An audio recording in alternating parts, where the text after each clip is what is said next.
بسم اللہ الرحمن الرحیم۔ سب سے پہلے قربانی کا نصاب ذکر کرتے ہیں۔ تو نمبر 1 ہے سونا۔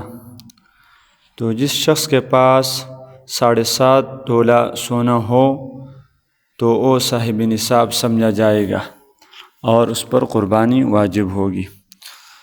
نمبر 2 ہے چاندی۔ جس شخص کے پاس 52.5 تولہ چاندی ہو تو وہ صاحب نصاب ہوگا اور اس پر قربانی واجب ہوگی۔ نمبر 3 نقدی پیسے۔ نقدی پیسے اس کا اعتبار کریں گے 52.5 تولہ چاندی کا جو مارکیٹ میں ریٹ ہے اس ریٹ کو معلوم کر کے پھر اسی ریٹ کے بقدر پیسے اگر ایک شخص کے پاس ہو نقدی تو اس پر قربانی واجب ہے، وہ صاحب نصاب سمجھا جائے گا۔ نمبر 4 ہے مالی تجارت۔ ایک شخص ہے وہ تجارت کر رہا ہے اور اس کے پاس اتنا مال ہے جو 52.5 تولہ چاندی کی مقدار تک پہنچتا ہو تو وہ بھی صاحب نصاب سمجھا جائے گا اور اس پر قربانی واجب ہوگی۔ اسی طرح نمبر 5 ہے زائد ضرورت کے سامان، گھریلو سامان ہو اور وہ ضرورت کے علاوہ ہو اور اس پر سال گزر جائے یا استعمال میں نہ آیا ہو تو ایسا سامان جو ضرورت سے زائد ہو اور وہ بھی 52.5 تولہ چاندی کی مقدار تک پہنچ رہا ہو تو صاحب نصاب سمجھا جائے گا اور شخص پر قربانی واجب ہوگی۔ اب ایک شخص ہے اگر اس کے پاس سونا جو ہے وہ 7.5 تولہ نہیں ہے، کم ہے، اسی طرح چاندی وہ بھی 52.5 تولہ نہیں ہے بلکہ اس میں کمی ہے، نقدی میں بھی اسی طرح جو 52.5 تولہ چاندی کی مقدار تک پہنچ رہا ہو اتنی رقم اس کے پاس نہیں ہے، تو سب میں مل کر تھوڑا تھوڑا اگر وہ 52.5 تولہ چاندی کی مقدار تک پہنچ رہا ہو تو وہ شخص بھی صاحب نصاب سمجھا جائے گا اور اس پر قربانی واجب ہوگی۔ اب چند مسائل ذکر کرتے ہیں۔ اس جانور پر قربانی اس جانور کی درست نہیں ہوگی، یعنی اس جانور کو قربان نہیں کیا جائے گا جو اندھا ہو یا کانا ہو، یا اس کی ایک آنکھ کی تہائی روشنی یعنی بینائی یا اس سے زیادہ یعنی 1/3 روشنی جو ہے اس کی چلی گئی ہو تو اس جانور کی قربانی جائز نہیں ہے۔ جو جانور ترچھی آنکھوں سے دیکھتا ہے تو اس کی قربانی درست ہے۔ دوسرا مسئلہ ہے اگر کوئی شخص دوسرے آدمی کی واجب قربانی کرنا چاہے تو اس سے اجازت لینا ضروری ہے، ورنہ اجازت کے بغیر قربانی کرنے کی صورت میں دوسرے کی واجب قربانی ادا نہیں ہوگی۔ ہاں اگر کسی جگہ یہ رواج ہو کہ شوہر اپنی بیوی یا باپ اپنی بالغ اولاد کی طرف سے قربانی کر دیا کرتا ہے اور بیوی اور اولاد کو بھی بات معلوم ہے تو اس عرف اور رواج کی وجہ سے اس کی طرف سے واجب قربانی درست ہو جائے گی۔ صریح اجازت لانا اور اس کی طرف جو ہے جا کر اس سے صریح الفاظوں میں واضح الفاظوں میں اجازت لینا ضروری نہیں ہے بلکہ عرف و رواج کافی ہو جائے گا، اور جہاں یہ عرف نہ ہو تو واجب قربانی کے لیے پھر صریح اور صاف طور پر اجازت لینا ضروری ہے ورنہ واجب قربانی ادا نہیں ہوگی۔ ابھی اجتماعی قربانی بعض جگہوں میں ہوتی ہے۔ موجودہ دور میں اجتماعی قربانی کا رواج عام ہو رہا ہے اور بہت سارے ادارے یہ خدمت انجام دے رہے ہیں، یہ جائز ہے، شرعاً اس میں کوئی قباحت نہیں ہے، بلکہ اگر کھال کی وجہ سے جان کا خطرہ ہو تو اسی صورت میں اجتماعی قربانی میں حصے لینے کو ترجیح دینا بہتر ہے۔ مطلب یہ ہو کہ اگر کوئی لوگ کھال کی وجہ سے قربانی کرنے والے شخص پر جو ہے جبر اور اسی طرح اس کو دھمکی دینا وغیرہ خطرہ لاحق ہوتا ہو تو پھر اس شخص کو اجتماعی قربانی میں حصہ لینا بہتر ہوگا تاکہ قربانی بھی ہو جائے اور پریشانی بھی نہ ہو اور کھال بھی مستحق لوگوں کو مل جائے۔ اس طرح اجتماعی قربانی میں ایک بات کا خاص طور پر خیال رکھنا ضروری ہے، اور وہ یہ ہے کہ جان بوجھ کر حرام آمدنی والے افراد کے ساتھ شرکت نہ ہو، ورنہ قربانی صحیح نہیں ہوگی۔ اس لیے اجتماعی قربانی کا انتظام کرنے والے اداروں پر ضروری ہے کہ اس بات کا خیال رکھے، اور اس کی آسان صورت یہ ہے کہ جہاں حصوں کی بکنگ ہوتی ہے وہاں بڑے حروف میں یہ اعلان لکھ کر آویزاں کرے کہ حرام آمدنی والے، مثلاً سود، اسی طرح بینک، انشورنس، ڈھاکہ اور چوری کے رقم والے اجتماعی قربانی میں شرکت نہ کرے، ورنہ وہ خود ذمہ دار ہوں گے۔ اسی طرح اجتماعی قربانی میں مشترکہ جانور کو ذبح کرنے سے پہلے جن 7 شریکوں کی طرف سے یہ قربانی ہے اس کا تعین اور ذبح کرتے وقت ان کی طرف سے قربانی کی نیت کرنا ضروری ہے، ورنہ تعین نہ ہونے کی وجہ سے قربانی صحیح نہیں ہوگی۔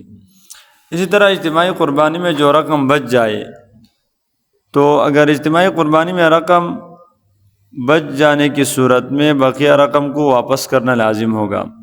رقم جمع کرنے والوں کی اجازت کے بغیر بچی ہوئی زائد رقم اجتماعی قربانی والوں کے لیے رکھنا جائز نہیں ہوگا۔ ہاں، اجتماعی قربانی کرنے والا اجرت کے طور پر کچھ لینا چاہے تو ابتدا ہی سے متعین کر کے لے سکتے ہیں، بعد میں نہیں۔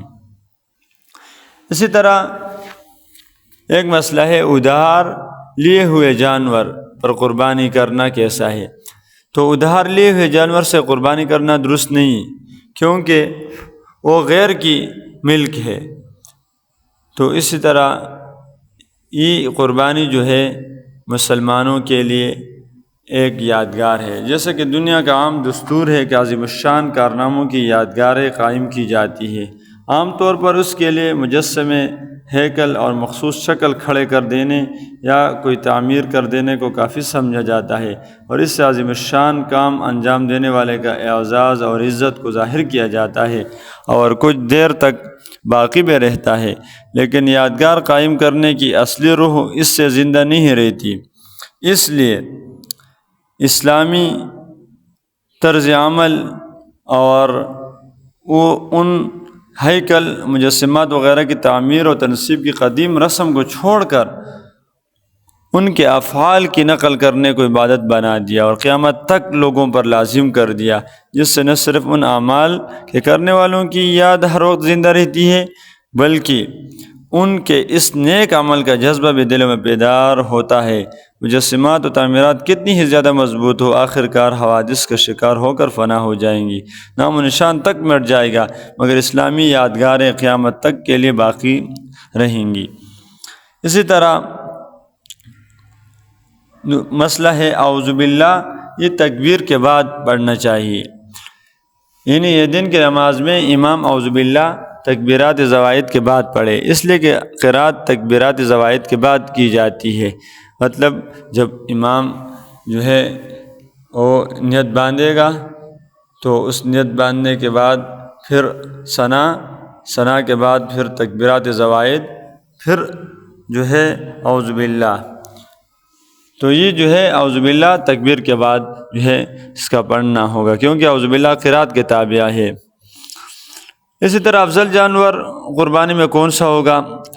تو یہ اس وقت معاشرے کو دیکھنا پڑے گا۔ اگر فقراء اور نادار ضرورت مند لوگ زیادہ ہو تو زیادہ گوشت والا جانور افضل ہے، اور اگر ضرورت مند لوگ کم ہو تو پھر جس جانور کی قیمت زیادہ اور گوشت عمدہ ہو وہ افضل ہے۔ بہت زیادہ فربا اور موٹا تازہ جانور کی قربانی مستحب ہے، چنانچہ ایک فربا موٹے تازے بکرے کی قربانی 2 کمزور دبلے بکروں کی قربانی سے افضل ہے، بشرطے کہ گوشت خراب نہ ہو۔ یعنی موٹا اور فربا بکرا کی قربانی کمزور بکروں کے مقابلے میں وہ بہتر سمجھا جائے گا، کیونکہ اسی ہی میں فقراء اور نادار اور ضرورت مند لوگوں کا جو ہے زیادہ فائدہ ہے۔ اسی طرح اگر بڑے جانور گائے وغیرہ کے 7ویں حصے کی قیمت اور بکری کی قیمت برابر ہو اور گوشت بھی برابر ہو تو پھر بکری خریدنا افضل ہے۔ اسی طرح بھیڑ سے بکری افضل ہے، اور مادہ کی قربانی نر سے افضل ہے، اور جس قربانی کی قیمت زیادہ ہو وہ بہتر ہے، اور اگر 2 جانوروں کی قیمت برابر ہو لیکن ایک کا گوشت زیادہ ہو تو وہی بہتر اور افضل ہے جس میں گوشت زیادہ ہو۔ اسی طرح جانور کو ذبح کرنے کی جگہ تک پکڑ کر پیچھے کی ٹانگوں کو آگے کی طرف کھینچنا یہ مکروہ تحریمی ہے، لہذا اس سے بچنا چاہیے۔ اسی طرح صرف اللہ اکبر کہہ کر جانور ذبح کرنے سے جانور حلال ہوگا اور گوشت کھانا جائز ہوگا، البتہ سنت کے خلاف ہے، مکروہ ہے، اس لیے بسم اللہ اللہ اکبر کہہ کر جانور کو ذبح کرنا چاہیے۔ اللہ اکبر کہنا ضروری نہیں ہے، بلکہ ذبح کے وقت صرف بسم اللہ کہنا کافی ہے۔ اللہ اکبر کہنا ضروری نہیں ہے، البتہ بسم اللہ اللہ اکبر دونوں کہنا یہ سنت کے مطابق ہے۔ اسی طرح امانت کے رقم سے اجازت کے بغیر قربانی کا جانور خرید کر قربانی کرنا جائز نہیں ہے۔ ہاں، اگر رقم کے مالک سے اجازت مل جائے تو اس سے جانور خرید کر قربانی کرنا جائز ہے، اور قربانی کرنے والا پر لازم ہوگا کہ رقم مالک کو واپس کر دے۔ اسی طرح اندازہ سے گوشت تقسیم کرنا یہ جائز نہیں ہے، وزن کر کے برابر کر کے تقسیم کرنا ضروری ہے۔ اگر کسی حصہ میں کمی بیشی ہوگی تو سود ہو جائے گا، اور سود لینا دینا کھانا سب حرام ہے۔ اندھے جانور کی قربانی درست نہیں ہے۔ اسی طرح انشورنس کمپنی کے ملازم، تو ظاہر سی بات ہے انشورنس کا دار و مدار سود اور جوے پر ہے، اور سود کی آمدنی حرام ہے، اور حرام آمدنی سے قربانی کرنا جائز نہیں ہے۔ لہٰذا مشترکہ یا اجتماعی قربانی میں ایسے آدمی کو شریک کرنا درست نہیں ہے جس کی آمدنی صرف یا غالب انشورنس کمپنی کی ہے۔ ہاں، اگر ایسے لوگوں کے پاس حلال آمدنی بھی ہے اور حرام آمدنی کے ساتھ مخلوط نہیں بلکہ الگ ہے، تو ایسی حلال آمدنی سے یا کسی سے حلال رقم قرض لے کر قربانی میں شامل ہونا چاہتے ہیں تو ان کو اجتماعی اور مشترکہ قربانی میں شامل کرنا جائز ہوگا۔ اسی طرح اجڑی کے حوالے سے مسئلہ ہے، اجڑی کھانا جائز ہے۔ ہاں، ایک اور مسئلہ ہے اولاد۔ اگر اولاد خود صاحب نصاب ہو تو خود ان پر قربانی کرنا واجب ہوگی، اور اگر وہ صاحب نصاب نہ ہو تو والد پر ان کی طرف سے قربانی کرنا ضروری نہیں ہے۔ اگر والد نابالغ اولاد کی طرف سے قربانی کرنا چاہے کر سکتا ہے، ثواب ان کو ملے گا۔ اسی طرح ماں باپ کے لیے اولاد کی طرف سے قربانی کرنا واجب نہیں ہے۔ مثلاً کسی کے اولاد میں 10 افراد ہیں اور سب ایک ساتھ رہتے ہیں، باپ کی زندگی میں صرف باپ پر قربانی واجب ہوگی، یعنی اپنے نام سے قربانی کرے گا، اولاد کے نام سے نہیں۔ اگر اولاد بالغ ہے اور سب مالدار صاحب نصاب ہے تو اس صورت میں ہر ایک پر ضروری ہوگا کہ ایک ایک حصہ قربانی کرے گا۔ اگر باپ و اولاد کی طرف سے اولاد کی اجازت سے ان کی قربانی کرے گا تو ان کی قربانی بھی ادا ہو جائے گی اور والد کو ثواب ملے گا۔ البتہ اگر باپ نہیں کرے گا تو ہر ایک پر لازم ہوگا کہ ایک ایک حصہ قربانی کرے، ورنہ سب گنہگار ہوں گے۔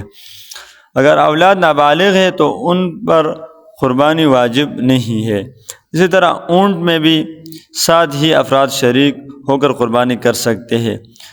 اور اسی طرح اس کے علاوہ ایک اور مسئلہ ہے کہ ایک شخص ہے، اس سے ایام نحر میں شک ہو گیا، یعنی اگر ایام نحر میں شک ہو گیا کہ 12ویں ذی الحجہ ہے یا 13ویں، تو قربانی کرنے میں تیسرے روز تک تاخیر نہ کرے۔ تاخیر ہو جانے کی صورت میں قربانی کر کے سب گوشت کا صدقہ کرنا مستحب ہے۔ اسی طرح ایصال ثواب کے لیے قربانی کرنا، تو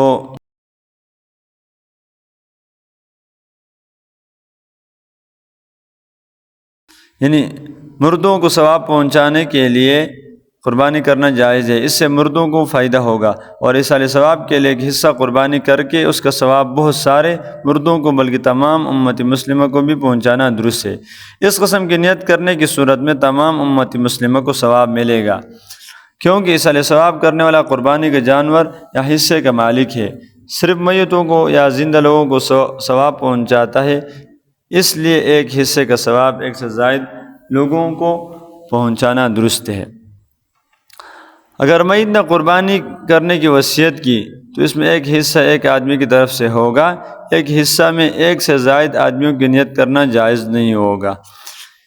اب 7 افراد ایک جانور میں شریک ہو کر، بڑا جانور تھا، اس میں شریک ہو کر انہوں نے جانور کو خرید لیا، اور قربانی کرنے سے پہلے ان میں سے ایک شخص مر گیا، مگر مردہ کے ورثاء نے ان شرکاء کو اجازت دے دی کہ آپ لوگ میت کی اور اپنی طرف سے قربانی کرے۔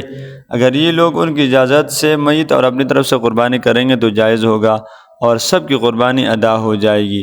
اور اگر میت کے وارثوں کی اجازت کے بغیر قربانی کریں گے تو درست نہیں ہوگی اور کسی بھی شریک کی قربانی ادا نہیں ہوگی۔